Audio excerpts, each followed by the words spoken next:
جس گھر میں کبوتر پالا جاتا ہے وہاں کیا معجزہ ہوتا ہے؟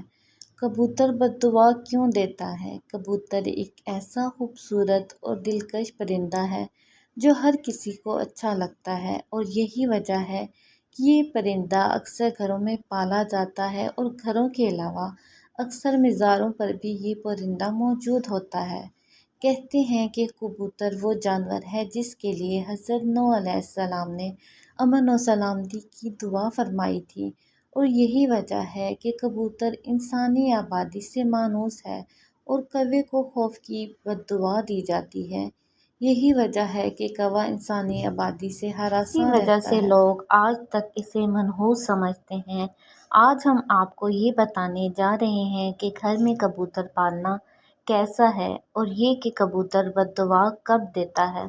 کبوتر پالنے کے بارے میں بات کرنے سے پہلے آپ کے لیے کبوتر کی ایک پرانی کہانی تفاسیر میں ہے کہ حضرت نوح علیہ السلام نے جب کشتی کو جودھی پہاڑ پر ٹھہرایا تو آپ نے کشتی کا وہ حصہ کھولا جہاں پرندے رہتے تھے۔ آپ علیہ السلام نے کوے سے فرمایا، زمین کو دیکھ کر آ، اس پر کتنا پانی ہے یا کتنا شہر غرق ہو چکا ہے۔ کوے کو ایک مردار جانور ملا، وہ اسی کو کھانے میں مست ہو گیا، واپس نہ آیا۔ اسی سے عرب کی ایک کہانی مشہور ہے، فلاں تو کوے سے بھی زیادہ دیر لگتا ہے۔ چنانچہ حضرت نوح علیہ السلام کو خشک اور سخت زمین کی ضرورت تھی، اس لیے اس کے دیر کرنے پر آپ نے کبوتر کو بھیج دیا۔ اسے زمین کا کوئی خطہ بھی نظر نہ آیا، اسی لیے زیتون کا پتا لے کر حاضر ہو گیا۔ اس سے حضرت نوح علیہ السلام نے اندازہ لگایا کہ پانی کم ہے، جس سے درخت ظاہر ہو گئے ہیں لیکن زیر آب ہے۔ چند دن ٹھہر کر پھر اسی کبوتر کو بھیجا تو زمین کی کیچڑ میں اس کے پاؤں بھر گئے۔ واپس آیا تو حضرت نوح علیہ السلام نے اسے دیکھ کر اندازہ لگایا کہ اب پانی زمین میں جذب ہو گیا ہے لیکن زمین خشک نہیں ہوئی۔ حضرت نوح علیہ السلام کبوتر کی اس کارروائی پر بہت خوش ہوئے اور اس کے گلے میں سبز توق پہنایا۔ آج وہی توق کبوتر کی اس خوش بختی کی خبر دیتا ہے، اور ساتھ ہی حضرت نوح علیہ السلام نے کبوتر کے لیے امن و سلامتی کی دعا فرمائی۔ یہی وجہ ہے کہ کبوتر انسانی آبادی سے مانوس ہے اور کوے کو خوف کی بد دعا دی جاتی ہے۔ یہی وجہ ہے کہ کوہ انسانی آبادی سے ہراساں رہتا ہے، اسی وجہ سے لوگ آج تک اسے منحوس سمجھتے ہیں۔ یہ تو کبوتر کی کہانی تھی۔ ایک ایسے کبوتر نے حضرت نوح علیہ السلام کی بات مانی اور ان کے لیے خبر لانے کا کام کیا۔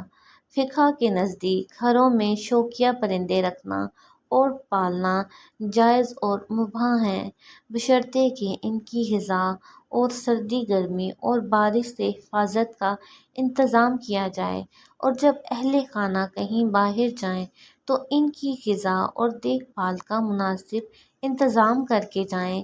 سیدنا انس رضی اللہ تعالیٰ عنہ کے چھوٹے بھائی نے ایک پرندہ پال رکھا تھا۔ جب رسول اللہ صلی اللہ علیہ وآلہ وسلم ان کے ہاں تشریف لاتے تو اس سے کہتے، اے ابو عمیر، پرندے نے کیا کیا؟ یہ حدیث اس بات کی دلیل ہے کہ آپ صلی اللہ علیہ وآلہ وسلم نے پرندے رکھنے سے منع نہیں فرمایا۔ اگر گھر میں پرندہ پالنا منع ہوتا تو آپ صلی اللہ علیہ وآلہ وسلم ضرور انس رضی اللہ تعالیٰ عنہ کے بھائی کو اس بات سے منع فرماتے۔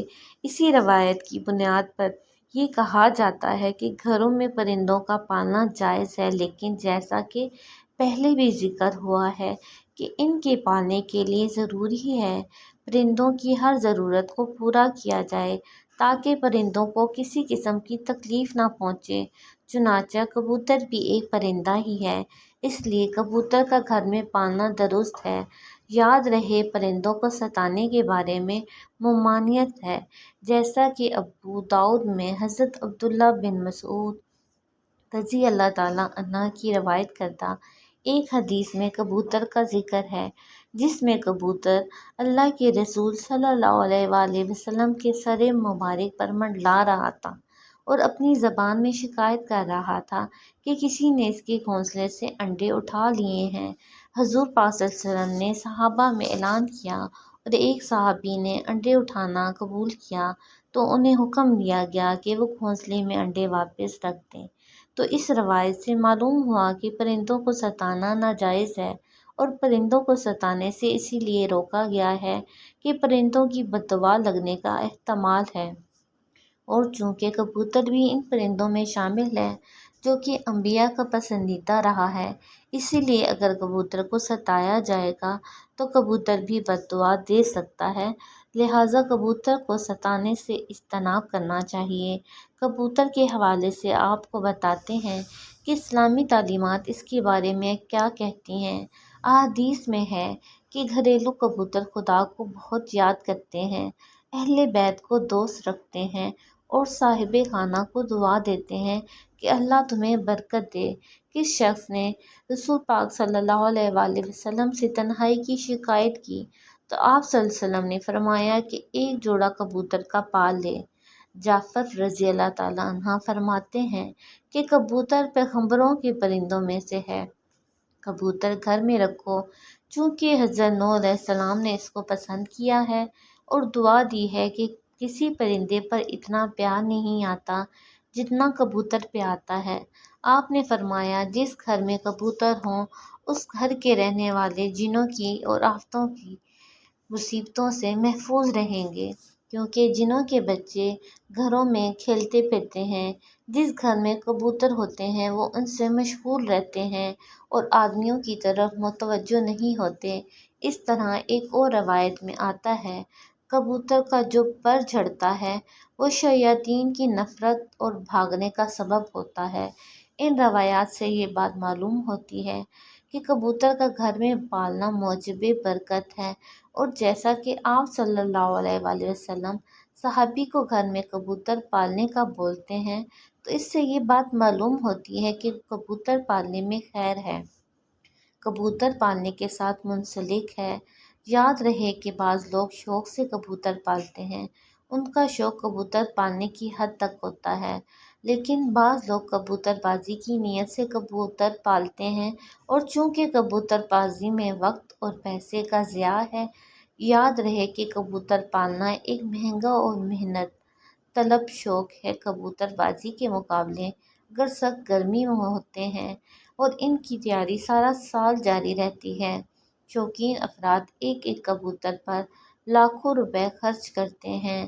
اعلیٰ نسل کے ان کبوتروں کو خاص طریقے سے تربیت دی جاتی ہے اور یہ مقابلے صوبائی اور قومی سطح پر ہوتے ہیں۔ شوقین افراد آبادی میں جگہ جگہ پنجرے لگا کر اپنے وقت کا کافی حصہ ان پالتو پرندوں پر صرف کرتے ہیں۔ اس لیے کبوتر بازی کے بارے میں اگر فقہا سے پوچھا جائے تو وہ اس کو درست نہیں فرماتے، کیونکہ اس میں مال اور وقت کا بہت ضیاع ہوتا ہے جو کہ فضول خرچی کے زمرے میں آتا ہے۔ اس لیے ہمیں ایسے کاموں سے بچنے کی کوشش کرنی چاہیے اور